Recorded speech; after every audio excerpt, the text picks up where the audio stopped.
The autumn wind swept through Millbrook's industrial district as 17-year-old Maya Patel closed her volunteer shift at the women's shelter. Her worn messenger bag bounced against her hip as she walked toward the bus stop, past the towering construction sites that defined her father's legacy. The city skyline gleamed with buildings bearing the Patel Construction logo, but Maya preferred the quieter streets where real people lived their lives. Her phone chimed with a text from her best friend Rosa. "Girl, did you finish that Stanford application essay? December deadline is breathing down our necks." Maya smiled, typing back, "Almost done. Writing about the shelter work. Dad says community service looks good, but I think it actually matters." The streetlights flickered to life as she approached the intersection near Riverside Station. The old warehouses stood like silent sentinels, their brick facades weathered by decades of New England winters. Some still displayed faded murals from last year's arts festival. When the community had tried to beautify this forgotten corner of the city, a black sedan slowed beside her, its tinted windows reflecting the neon glow of a nearby diner. Maya's pulse quickened, but she kept walking, her mother's warnings echoing in her mind about staying alert in this neighborhood after dark.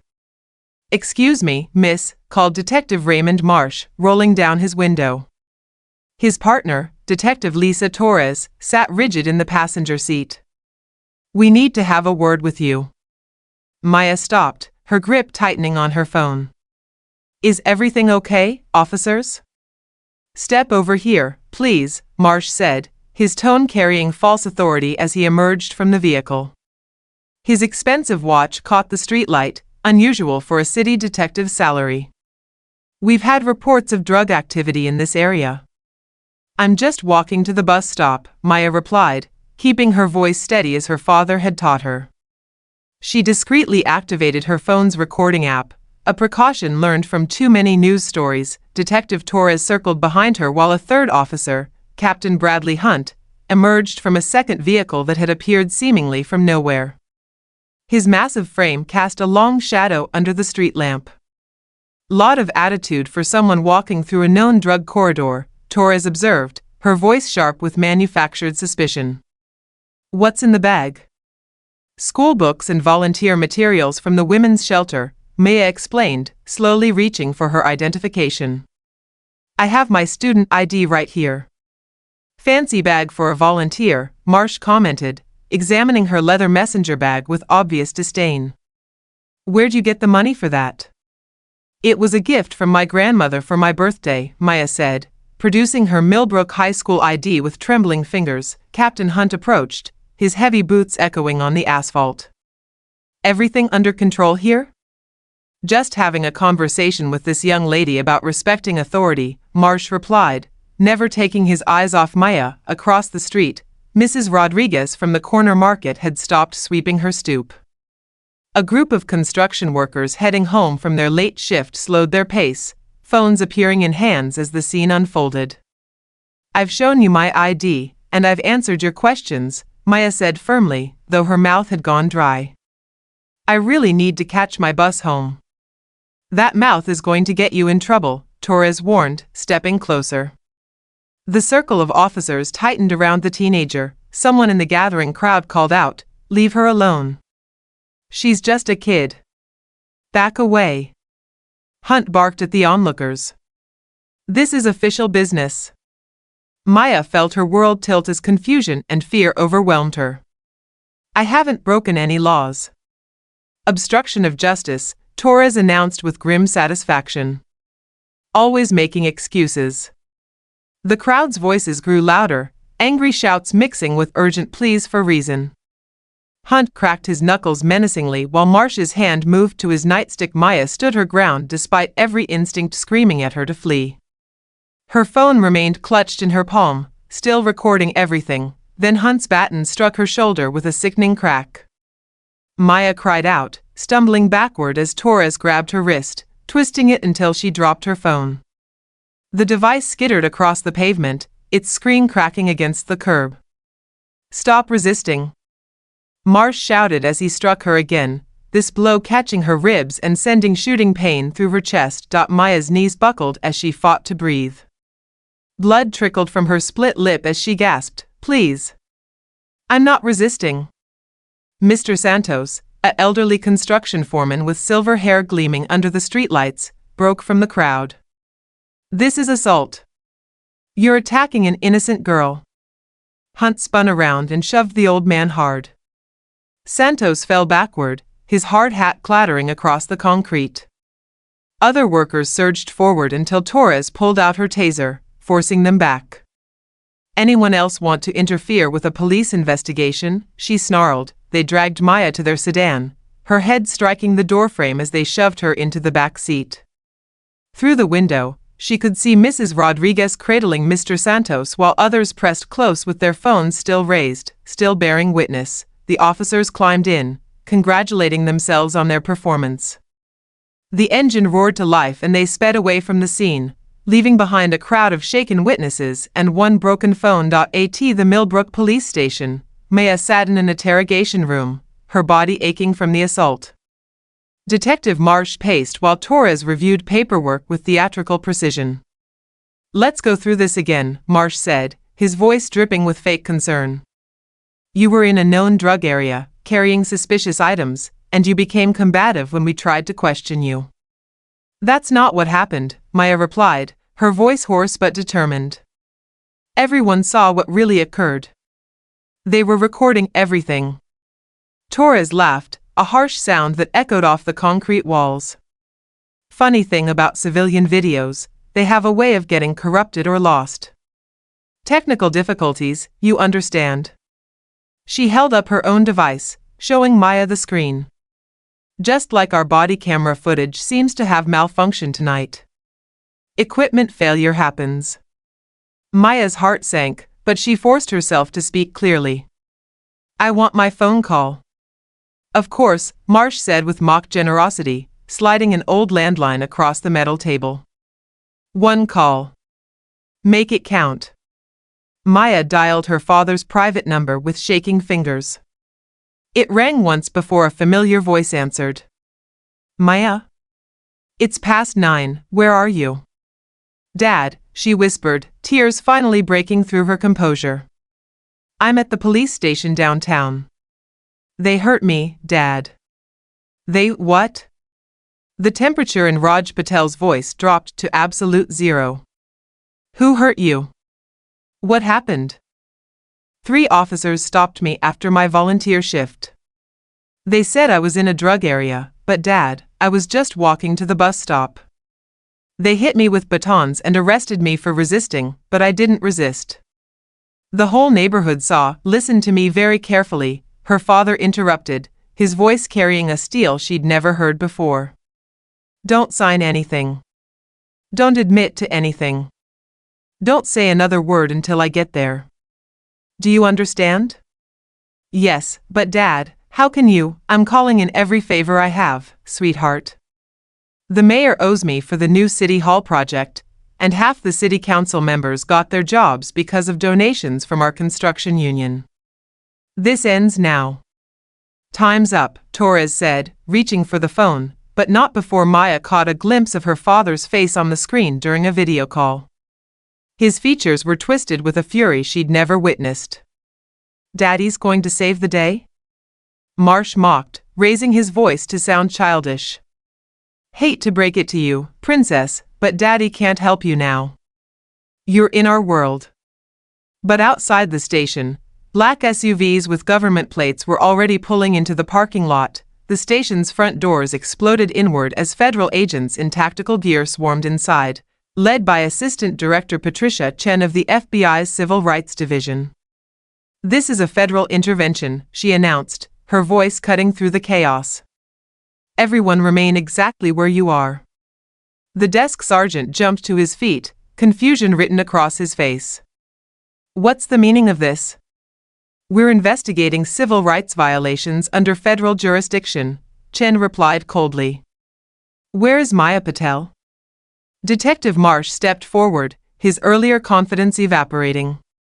Now hold on just a minute. This is a local matter. Nothing involving the daughter of Deputy Director Raj Patel is a local matter, Chen interrupted. Behind her, more federal agents streamed in, their presence transforming the station's atmosphere entirely. Torres went pale. Deputy Director? FBI Deputy Director of Counterterrorism, Chin confirmed. And he's very, very angry about what happened to his daughter tonight. 3 hours late, Maya sat in her family's kitchen, an ice pack pressed against her bruised ribs. Her mother, Priya, hovered nearby with cups of tea while her father paced the length of their spacious home, his phone constantly buzzing with updates. The officers are suspended pending federal investigation, Raj assured his daughter. We have protective details assigned. No one will hurt you again. I keep seeing their faces, Maya admitted quietly. When they were hitting me, when they were laughing about it afterward. Priya reached across the table, squeezing her daughter's hand. You're safe now, Beta. We won't let anyone harm you. Raj's phone rang. He answered with a sharp, "What do you mean, stand down? This is a federal case now." His voice grew dangerous. I don't care what the governor says. My daughter was assaulted by corrupt cops. A sharp knock at the front door interrupted them. 2 state police officers stood on their porch, their faces hidden behind mirrored sunglasses despite the late hour. Deputy Director Patel, the first officer said, by order of Governor Whitman, we're here to establish a protective detail for your family. We don't need your protection, Raj replied coldly, recognizing the political maneuvering behind the gesture, but within hours, their home was surrounded. State police cars blocked every exit, and officers prevented neighbors from approaching.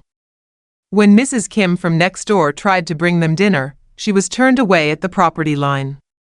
This is still America, the elderly woman shouted as they forced her to leave. You can't imprison people in their own homes. Maya's social media exploded with conflicting messages. Some classmates posted support with #JusticeForMaya hashtags. Others shared doctored footage claiming she had attacked the officers first, calling her family police haters and troublemakers. News channels debated endlessly, questioning her character and digging into her family's wealth and influence. Mom, Maya said, scrolling through the vicious comments, they're making me the villain. Don't read those, Priya said firmly, taking the phone away. People fear what they don't understand. But the harassment escalated. Maya's volunteer supervisor at the women's shelter received threatening calls. The family's construction company faced boycotts from police union supporters. Someone spray-painted traitors across their office building's windows. Mrs. Helen Foster, Maya's former elementary school principal and now a community activist, organized secret meetings in church basements throughout Millbrook. The message spread through whispered conversations and coded text messages. Something had to be done. They think they can intimidate us into silence, she told the gathered group in St. Mark's Methodist Church. But we've seen this before. We know how this story ends if we do nothing. Maya slipped out of her house through a neighbor's basement while her father created a distraction by loudly arguing with the state troopers about constitutional rights. She made her way through back alleys to join the clandestine meeting. 20 community leaders sat in a tight circle around flickering candles. Construction workers, teachers, small business owners, and retirees united by their shared outrage. Those officers have been terrorizing this neighborhood for years, said Carlos Mendoza, who owned a local auto repair shop. Maya's just the first one with a father powerful enough to fight back. The group spent hours planning their response. They would document every case of police misconduct, organize peaceful protests, and pressure city officials for systemic change. But Maya had a different idea. What if we could prove the corruption goes deeper than just 3 bad cops? The next phase of their plan required accessing the police department's internal servers to find evidence of the systematic cover-ups. Maya's friend Rosa, a computer science prodigy, reluctantly agreed to help after her own family received threatening phone calls. I've never done anything illegal before, Rosa whispered as they prepared their equipment in Mrs. Foster's basement. Neither have I, Maya replied, adjusting the wire Mrs. Foster had taped to her chest. But sometimes legal and right aren't the same thing. They waited until midnight, when most of the city slept and police patrols followed predictable patterns. Mrs. Foster had studied the schedules for weeks, identifying a window when the station's back entrance would be unguarded. Under cover of darkness, they approached the building through a series of connected alleyways. Maya's ribs still ached with each breath, but adrenaline carried her forward. The security keypad by the service door blinked red in the darkness. Rosa connected her laptop, her fingers flying across the keyboard as she ran her hacking program. Almost there, she breathed, sweat beading on her forehead despite the cool night air. The lock clicked open just as footsteps echoed from around the corner. They slipped inside, barely avoiding a patrol officer making his rounds. The server room hummed with electronic equipment, banks of computers storing years of police records. Rosa connected her device while Maya kept watch, her heart hammering against her ribs. "Got it," Rosa whispered after what felt like hours. "Internal affairs files, budget records, everything." But as they prepared to leave, alarms began blaring throughout the building. Emergency lights bathed everything in pulsing red as heavy boots thundered down hallways. "Move!"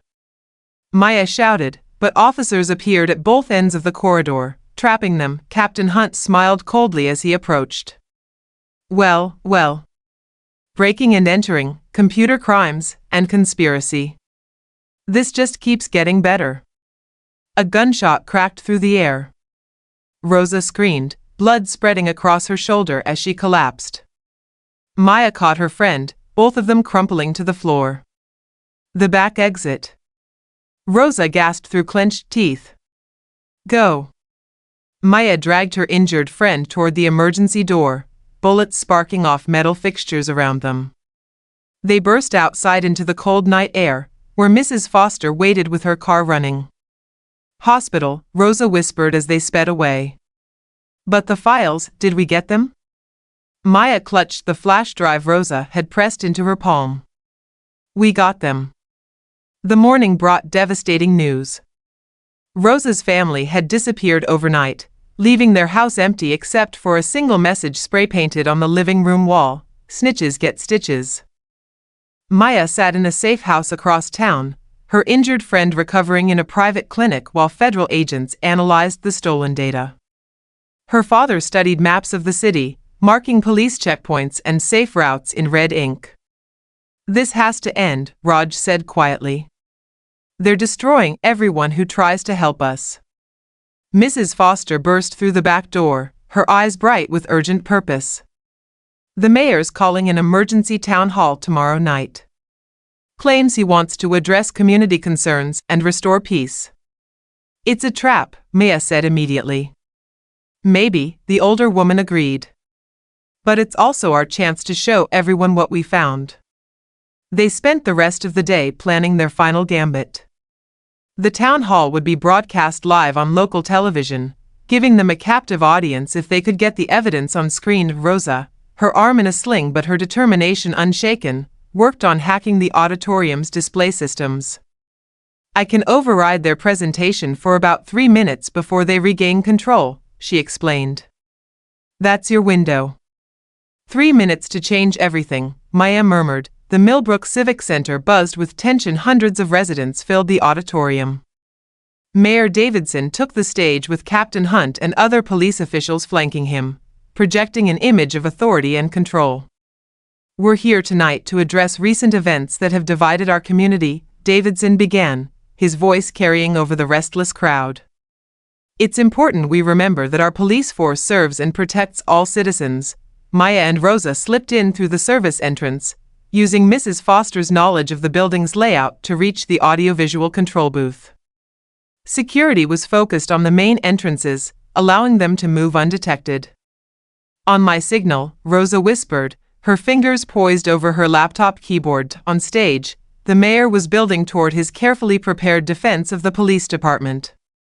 "While we understand emotions are running high, we must trust in our legal system to determine the facts." Rosa hit enter. The massive screens behind Mayor Davidson flickered, his microphone cut out, and suddenly the audiovisual system displayed the files they had stolen.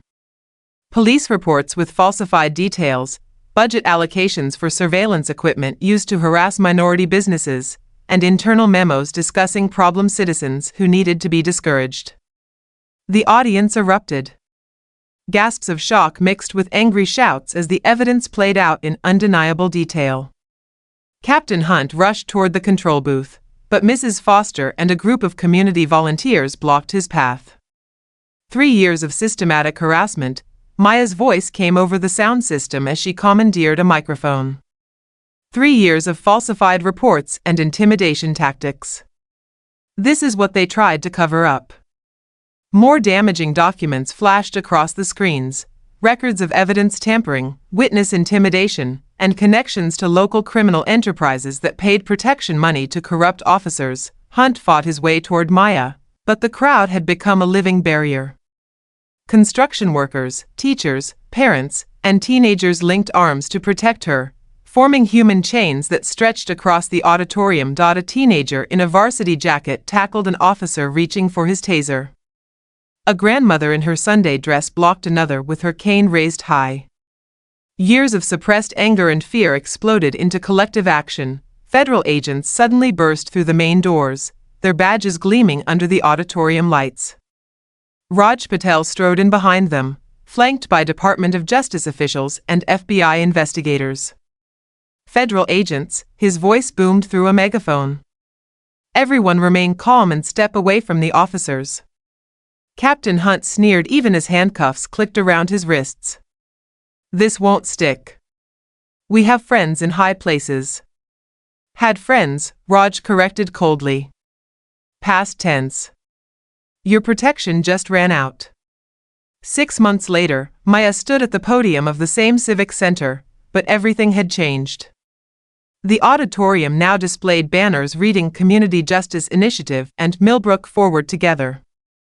Mrs. Foster sat in the front row, wearing the mayor's pin she'd earned in a landslide election victory. Rosa, her arm fully healed, operated the new community media center's equipment. The audience included many of the same faces from that night of revelation, but their expressions showed hope instead of anger. Change doesn't happen overnight, Maya told the crowd, her voice steady and strong. It happens when ordinary people decide they won't accept injustice anymore. When they choose courage over comfort, truth over convenience. She gestured toward the memorial wall now displaying photos of community members who had stood up against corruption over the years. These people remind us that progress requires participation. Democracy isn't a spectator sport. Behind the podium, the rebuilt community center rose where the old police station once stood. The new facility housed social services, conflict resolution programs, and meeting spaces where citizens and officers worked together to reimagine public safety. Some people call what we did brave, Maya continued, shaking her head. But bravery isn't about being fearless. It's about being afraid and acting anyway. It's about seeing injustice and refusing to look away. It's about remembering that we're all connected. Your struggle is my struggle, your victory is my victory. In the audience, former construction workers who'd become community organizers nodded alongside teachers who'd started after-school programs in the most neglected neighborhoods. Police officers who'd helped clean house in their own department sat next to the families they now served with respect and accountability. The real lesson, Maya concluded, isn't that one person can change everything. It's that when we stand together, when we refuse to be divided by fear or hatred, there's no injustice we can't overcome. As applause filled the auditorium, Maya looked out at the faces of her community, diverse, determined, and united in their commitment to building something better. The girl who'd been beaten on a dark street corner had become a young woman who understood that true strength comes not from power over others, but from lifting others up. In the end, they hadn't just sought justice for one incident. They had transformed their entire city, proving that even the smallest spark of resistance can ignite a fire that burns away corruption and lights the path toward a more perfect union.